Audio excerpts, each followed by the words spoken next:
नमस्कार प्यारे भक्तों, आज का यह क्षण आपके जीवन का सबसे पवित्र और अद्भुत समय बनने वाला है, क्योंकि अभी आप सुनने जा रहे हैं भगवान भोलेनाथ का वह दिव्य मंत्र जो सदियों से ऋषि मुनियों द्वारा गुप्त रूप से जपा जाता रहा है।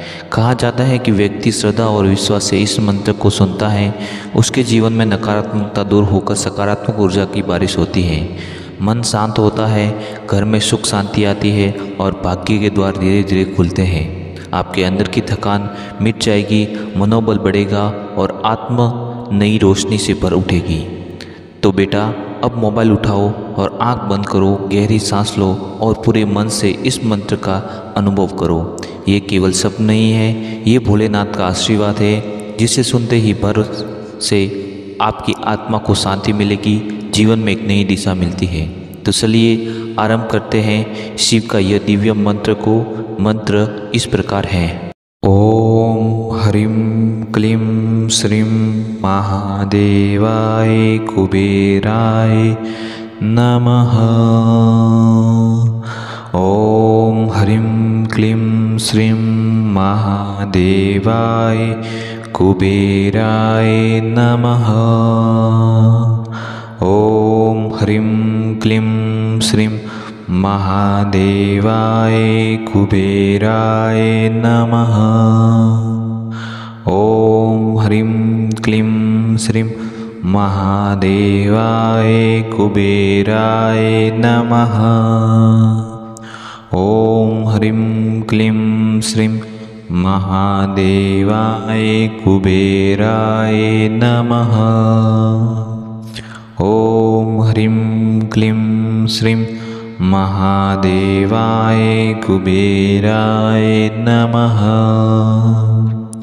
ओम ह्रीं क्लीं श्रीं महादेवाय कुबेराय नमः। ओम ह्रीं क्लीं श्रीं महादेवाय कुबेराय नमः। ओम ह्रीं क्लीं श्रीं महादेवाय कुबेराय नमः। ओम ह्रीं क्लीं श्रीं महादेवाय कुबेराय नमः। ओम ह्रीं क्लीं श्रीं महादेवाय कुबेराय नमः। ओम ह्रीं क्लीं श्रीं महादेवाय कुबेराय नमः। ओम ह्रीं क्लीं श्रीं महादेवाय कुबेराय नमः। ओम ह्रीं क्लीं श्रीं महादेवाय कुबेराय नमः। ओम ह्रीं क्लीं श्रीं महादेवाय कुबेराय नमः। ओम ह्रीं क्लीं श्रीं महादेवाय कुबेराय नमः। ओम ह्रीं क्लीं श्रीं महादेवाय कुबेराय नमः। ओम ह्रीं क्लीं श्रीं महादेवाय कुबेराय नमः। ओम ह्रीं क्लीं श्रीं महादेवाय कुबेराय नमः। ओम ह्रीं क्लीं श्रीं महादेवाय कुबेराय नमः। ओम ह्रीं क्लीं श्रीं महादेवाय कुबेराय नमः। ओम ह्रीं क्लीं श्रीं महादेवाय कुबेराय नमः। ओम ह्रीं क्लीं श्रीं महादेवाय कुबेराय नमः। ओम ह्रीं क्लीं श्रीं महादेवाय कुबेराय नमः। ॐ ह्रीं क्लीं श्रीं महादेवाय कुबेराय नमः। ॐ ह्रीं क्लीं श्रीं महादेवाय कुबेराय नमः।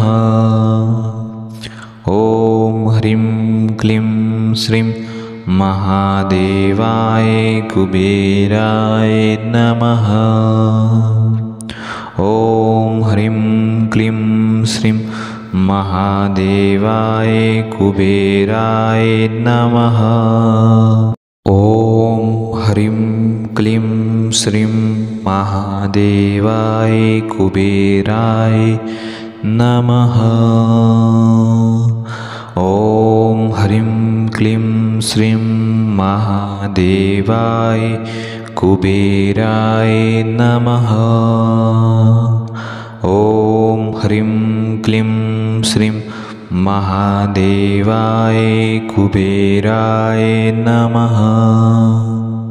ॐ ह्रीं क्लीं श्रीं महादेवाय कुबेराय नमः। ॐ ह्रीं क्लीं श्रीं महादेवाय कुबेराय नमः। ॐ ह्रीं क्लीं श्रीं महादेवाय कुबेराय नमः। ॐ ह्रीं क्लीं श्रीं महादेवाय कुबेराय नमः। ॐ ह्रीं क्लीं श्रीं महादेवाय कुबेराय नमः। ॐ ह्रीं क्लीं श्रीं महादेवाय कुबेराय नमः। ॐ ह्रीं क्लीं श्रीं महादेवाय कुबेराय नमः। ॐ ह्रीं क्लीं श्रीं महादेवाय कुबेराय नमः। ॐ ह्रीं क्लीं श्रीं महादेवाय कुबेराय नमः। ॐ ह्रीं क्लीं श्रीं महादेवाय कुबेराय नमः। ॐ ह्रीं क्लीं श्रीं महादेवाय कुबेराय नमः। ॐ ह्रीं क्लीं श्रीं महादेवाय कुबेराय नमः। ॐ ह्रीं क्लीं श्रीं महादेवाय कुबेराय नमः। ॐ ह्रीं क्लीं श्रीं महादेवाय कुबेराय नमः। ॐ ह्रीं क्लीं श्रीं महादेवाय कुबेराय नमः। ॐ ह्रीं क्लीं श्रीं महादेवाय कुबेराय नमः। ॐ ह्रीं क्लीं श्रीं महादेवाय कुबेराय नमः। ॐ ह्रीं क्लीं श्रीं महादेवाय कुबेराय नमः। ॐ ह्रीं क्लीं श्रीं महादेवाय कुबेराय नमः। ॐ ह्रीं क्लीं श्रीं महादेवाय कुबेराय नमः। ॐ ह्रीं क्लीं श्रीं महादेवाय कुबेराय नमः। ॐ ह्रीं क्लीं श्रीं महादेवाय कुबेराय नमः। ॐ ह्रीं क्लीं श्रीं महादेवाय कुबेराय नमः। ॐ ह्रीं क्लीं श्रीं महादेवाय कुबेराय नमः। ॐ ह्रीं क्लीं श्रीं महादेवाय कुबेराय नमः। ॐ ह्रीं क्लीं श्रीं महादेवाय कुबेराय नमः। ॐ ह्रीं क्लीं श्रीं महादेवाय कुबेराय नमः। ॐ ह्रीं क्लीं श्रीं महादेवाय कुबेराय नमः। ॐ ह्रीं क्लीं श्रीं महादेवाय कुबेराय नमः। ॐ ह्रीं क्लीं श्रीं महादेवाय कुबेराय नमः। ॐ ह्रीं क्लीं श्रीं महादेवाय कुबेराय नमः। ॐ ह्रीं क्लीं श्रीं महादेवाय कुबेराय नमः। ॐ ह्रीं क्लीं श्रीं महादेवाय कुबेराय नमः। ॐ ह्रीं क्लीं श्रीं महादेवाय कुबेराय नमः। ॐ ह्रीं क्लीं श्रीं महादेवाय कुबेराय नमः। ॐ ह्रीं क्लीं श्रीं महादेवाय कुबेराय नमः। ॐ ह्रीं क्लीं श्रीं महादेवाय कुबेराय नमः।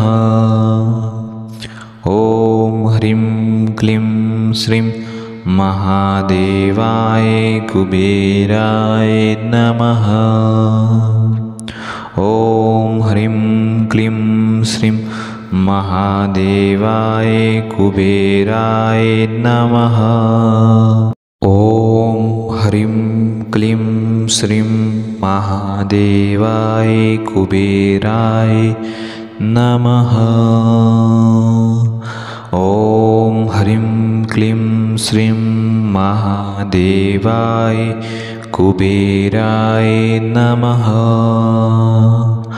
ॐ ह्रीं क्लीं श्रीं महादेवाय कुबेराय नमः। ॐ ह्रीं क्लीं श्रीं महादेवाय कुबेराय नमः। ॐ ह्रीं क्लीं श्रीं महादेवाय कुबेराय नमः। ॐ ह्रीं क्लीं श्रीं महादेवाय कुबेराय नमः। ॐ ह्रीं क्लीं श्रीं महादेवाय कुबेराय नमः। ॐ ह्रीं क्लीं श्रीं महादेवाय कुबेराय नमः। ॐ ह्रीं क्लीं श्रीं महादेवाय कुबेराय नमः। ॐ ह्रीं क्लीं श्रीं महादेवाय कुबेराय नमः। ॐ ह्रीं क्लीं श्रीं महादेवाय कुबेराय नमः। ॐ ह्रीं क्लीं श्रीं महादेवाय कुबेराय नमः। ॐ ह्रीं क्लीं श्रीं महादेवाय कुबेराय नमः। ॐ ह्रीं क्लीं श्रीं महादेवाय कुबेराय नमः। ॐ ह्रीं क्लीं श्रीं महादेवाय कुबेराय नमः। ॐ ह्रीं क्लीं श्रीं महादेवाय कुबेराय नमः। ॐ ह्रीं क्लीं श्रीं महादेवाय कुबेराय नमः। ॐ ह्रीं क्लीं श्रीं महादेवाय कुबेराय नमः। ॐ ह्रीं क्लीं श्रीं महादेवाय कुबेराय नमः। ॐ ह्रीं क्लीं श्रीं महादेवाय कुबेराय नमः।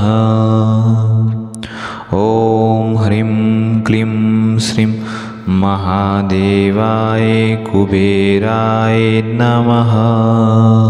ॐ ह्रीं क्लीं श्रीं महादेवाय कुबेराय नमः।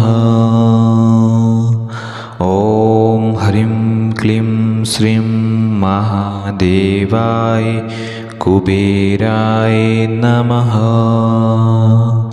ॐ ह्रीं क्लीं श्रीं महादेवाय कुबेराय नमः।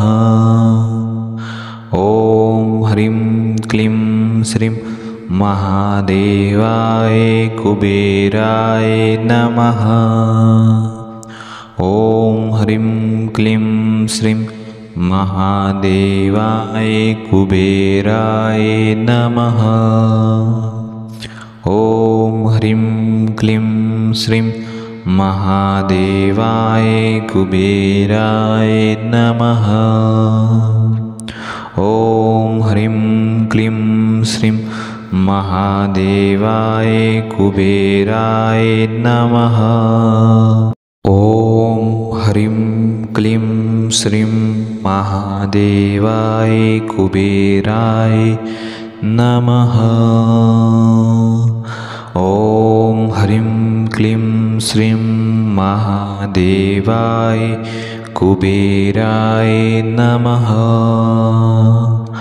ॐ ह्रीं क्लीं श्रीं महादेवाय कुबेराय नमः।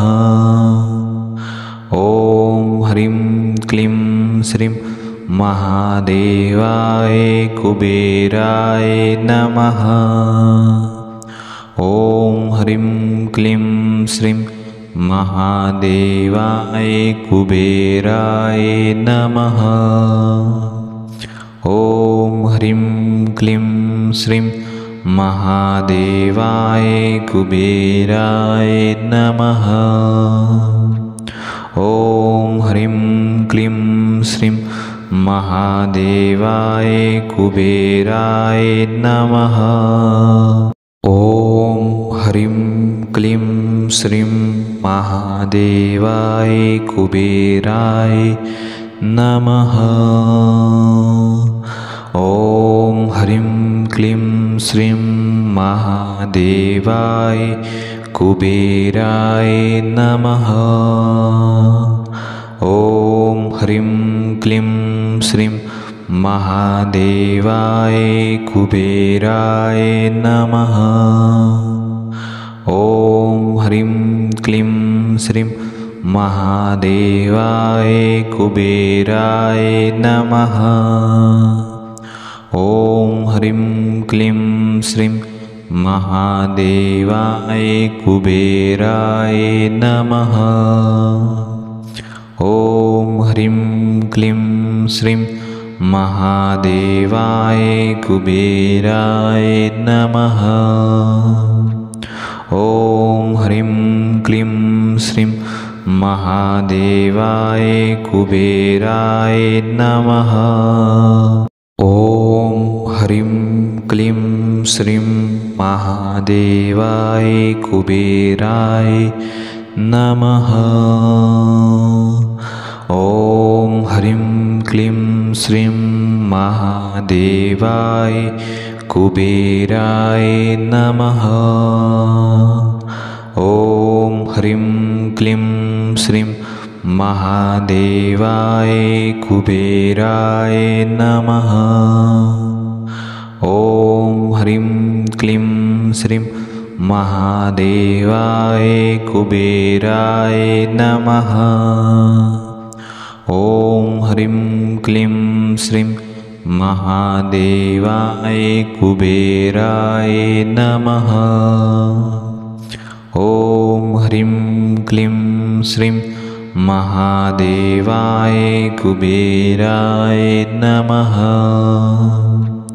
ॐ ह्रीं क्लीं श्रीं महादेवाय कुबेराय नमः। ॐ ह्रीं क्लीं श्रीं महादेवाय कुबेराय